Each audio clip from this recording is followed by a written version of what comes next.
భారత్ చేరుకున్న బంగ్లాదేశ్ మాజీ ప్రధాని షేక్ హసీనా హిండన్ ఎయిర్ బేస్ లో విమానం ల్యాండింగ్ హసీనాకు భారత్ ఆశ్రయం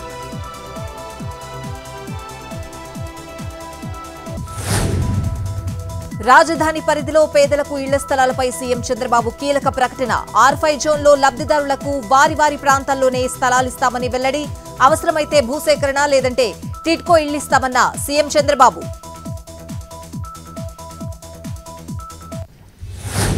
ఏపీ హైకోర్టులో వైసీపీ అధినేత జగన్ పిటిషన్ గతంలో ఉన్న సెక్యూరిటీ కొనసాగించాలని పిటిషన్ తనకు ఉన్న ప్రాణహాని అంశాన్ని ప్రభుత్వం పరిశీలించలేదన్న జగన్ 2 రోజుల్లో విచారణకు వచ్చే అవకాశం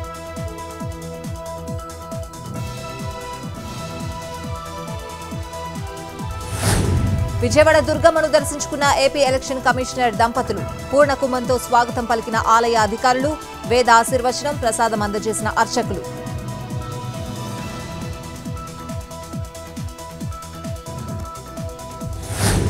సెప్టెంబర్ 5న కోర్టుకు హాజరు కండి కేసీఆర్ కు భూపాలపల్లి సెషన్ కోర్టు నోటీసులు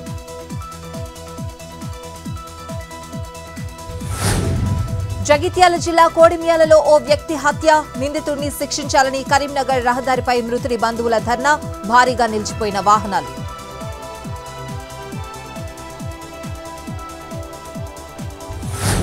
అన్నమయ్య జిల్లా పీలేరులో ఎర్రచంద్రం దుంగల పట్టివేత పోలీసులను చూసి కారు వదిలేసి పారిపోయిన నిందితులు ఓ కారు సీజ్ 22 దుంగలు స్వాధీనం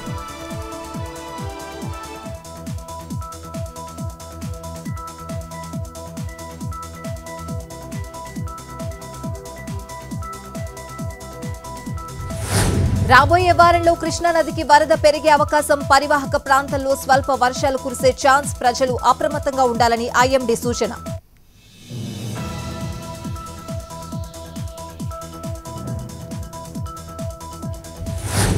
నాగార్జున సాగర్ కు కొనసాగుతున్న వరద మరో 4 గేట్లు ఎత్తిన అధికారులు మొత్తం 14 గేట్లు ఎత్తి నీరు విడుదల